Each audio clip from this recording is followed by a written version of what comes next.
उत्तर प्रदेश श्री बांके बिहारी जी मंदिर ट्रस्ट विधेयक 2025 को राज्यपाल की स्वीकृति मिलने के बाद सोमवार को औपचारिक रूप से अधिनियम के रूप में ही अधिसूचित कर दिया गया है। ये विधेयक इससे पहले उत्तर प्रदेश विधानसभा और विधान परिषद दोनों सदनों से पारित हो चुका था। अब अधिनियम के रूप में लागू होते ही वृंदावन स्थित श्री बांके बिहारी जी मंदिर के प्रबंधन, संचालन और व्यवस्था से जुड़ा एक स्पष्ट और वैधानिक ढांचा अस्तित्व में आ गया है। विधानसभा के प्रधान सचिव प्रदीप दुबे द्वारा इस अधिनियम की सूचना आज विधानसभा और विधान परिषद दोनों सदनों को आधिकारिक रूप से दी जाएगी। इसके बाद कानून में निर्धारित प्रावधानों के अनुसार प्रशासनिक प्रक्रिया आगे बढ़ाई जाएगी और ट्रस्ट गठन की दिशा में औपचारिक कदम उठाए जाएंगे। सरकार का कहना है कि इस कानून का मुख्य उद्देश्य श्री बांके बिहारी जी मंदिर के प्रशासन को अधिक सुव्यवस्थित, पारदर्शी और उत्तरदायी बनाना है। श्रद्धालुओं की सुविधा, सुरक्षा, संसाधनों का बेहतर प्रबंधन और मंदिर व्यवस्था में स्पष्टता, इन सभी बिंदुओं को इस अधिनियम की आत्मा बताया गया है। सरकार ने ये भी स्पष्ट किया है कि मंदिर की सदियों पुरानी धार्मिक परंपराएं, आस्थाएं और स्वामी हरिदास की वैष्णव परंपरा पूरी तरह से सुरक्षित रहेंगी। कानून के तहत किसी भी प्रकार का हस्तक्षेप धार्मिक अनुष्ठानों, परंपरागत सेवाओं में नहीं किया जाएगा। गौरतलब है कि इस कानून के आने से पहले 6 अगस्त को इलाहाबाद उच्च न्यायालय ने बांके बिहारी मंदिर के प्रबंधन के लिए वैधानिक ट्रस्ट बनाए जाने संबंधित अध्यादेश पर कड़ी टिप्पणी की थी। सुनवाई के दौरान ही एकल न्यायाधीश ने राज्य सरकार के प्रयासों पर सवाल उठाते हुए कहा था कि सरकार ने मंदिर के प्रशासन को अपने नियंत्रण में लेने का प्रयास पाप किया है और मंदिर को उसके हाल पर छोड़ने की सलाह दी थी। अब जब विधेयक अधिनियम का रूप ले चुका है तो इसकी कार्यप्रणाली, कानूनी वैधता और व्यवहारिक प्रभाव को लेकर चर्चा तेज हो गई है। अब बात करते हैं नए कानून के प्रमुख प्रावधानों की। इस अधिनियम में स्पष्ट रूप से कहा गया है कि श्री बांके बिहारी जी मंदिर से जुड़ा समस्त चढ़ावा, दान और चल अचल संपत्ति न्याय यानी कि ट्रस्ट अधिकार क्षेत्र में होंगी। इसमें मंदिर में विराजमान विग्रह, मंदिर परिसर, परिक्रमा क्षेत्र, देवताओं को अर्पित की गई सभी प्रकार की भेंट, चाहे वो नगद हो या वस्तु रूप में, सब शामिल होंगे।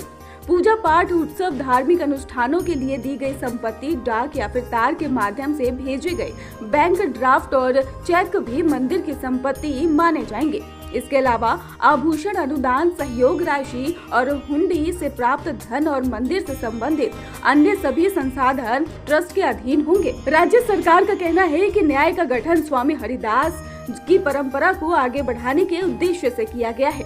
उनके समय से चली आ रही धार्मिक रीति रिवाज, पर्व, उत्सव, अनुष्ठान बिना किसी हस्तक्षेप के यथावत जारी रहेंगे। न्यास को दर्शन व्यवस्था तय करने का अधिकार होगा। पुजारियों की नियुक्ति, उनका मानदेय, सुविधाएं और सेवा शर्तें ट्रस्ट द्वारा निर्धारित की जाएंगी। श्रद्धालुओं की सुरक्षा, भीड़ नियंत्रण और मंदिर की संपत्ति की सुरक्षा और संपूर्ण प्रशासनिक व्यवस्था की जिम्मेदारी भी न्यास की होगी।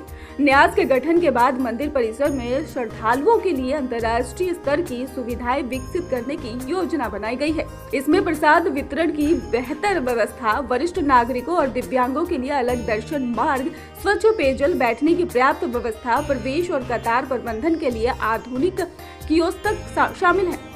इसके साथ ही गौशाला और रसोई, होटल, सराय, प्रदर्शनी कक्ष, भोजनालय और इसके साथ ही परीक्षालय जैसी सुविधाएं के विकास का भी प्रावधान किया गया है ताकि दूर दराज से आने वाले श्रद्धालुओं को किसी प्रकार की असुविधा ना हो।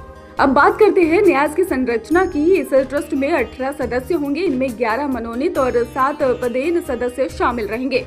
मनोनीत सदस्यों में वैष्णव परंपराओं और पीठों से जुड़े 3 प्रतिष्ठित संत विद्वान और इसके साथ ही सनातन धर्म की परंपराओं से जुड़े 3 प्रतिनिधि, सनातन धर्म की किसी भी शाखा से 3 सम्मानित व्यक्ति और गोस्वामी परंपरा से स्वामी हरिदास जी के वंशज को 2 सदस्य शामिल होंगे। इन 2 सदस्यों में ही एक राजभोग और दूसरा शयन भोग सेवा का प्रतिनिधित्व करेगा। सभी मनोनीत सदस्य सनातनी हिंदू होंगे और उनका कार्यकाल 3 वर्ष का होगा।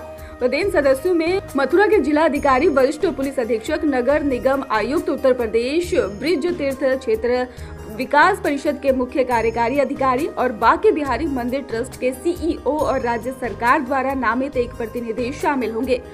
यदि कोई पदाधिकारी सनातन धर्म को ना मानने वाला होगा तो उसके स्थान पर उसे कनिष्ठ अधिकारी को न्यास का सदस्य बनाया जाएगा। न्यास की बैठक हर 3 महीने में अनिवार्य रूप से आयोजित की जाएगी। बैठक की सूचना कम से कम 15 दिन पहले देना आवश्यक होगा। सद्भावना में लिए गए निर्णयों के लिए न्यास या फिर उसके सदस्य व्यक्तिगत रूप से उत्तरदायी नहीं होंगे।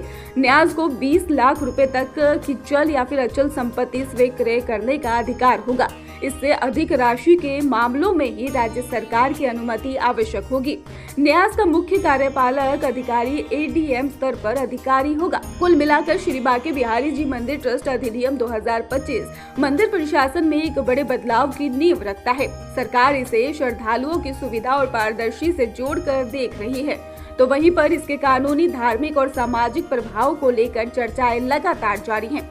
आने वाले समय में ये कानून किस तरह जमीन पर लागू होता और मंदिर की व्यवस्था में क्या बदलाव लाता है, इस पर पूरे देश की नजर बनी रहेगी। कुल मिलाकर श्री बांके बिहारी जी मंदिर ट्रस्ट अधिनियम 2025 के लागू होने के साथ ही वृंदावन के इस प्राचीन मंदिर के प्रशासन में एक नया अध्याय शुरू हो गया है। सरकार इसे व्यवस्था, पारदर्शिता और श्रद्धालुओं की सुविधा से जोड़कर देख रही है, तो वहीं पर परंपराओं, आस्थाओं और अदालत की पूर्व टिप्पणियों को लेकर उठे सवाल अब भी चर्चा में हैं। आने वाले दिनों में ट्रस्ट का गठन, उसके फैसले और जमीन पर दिखने वाले बदलाव ही तय करेंगे कि ये कानून मंदिर प्रबंधन को किस दिशा में ले जाता है।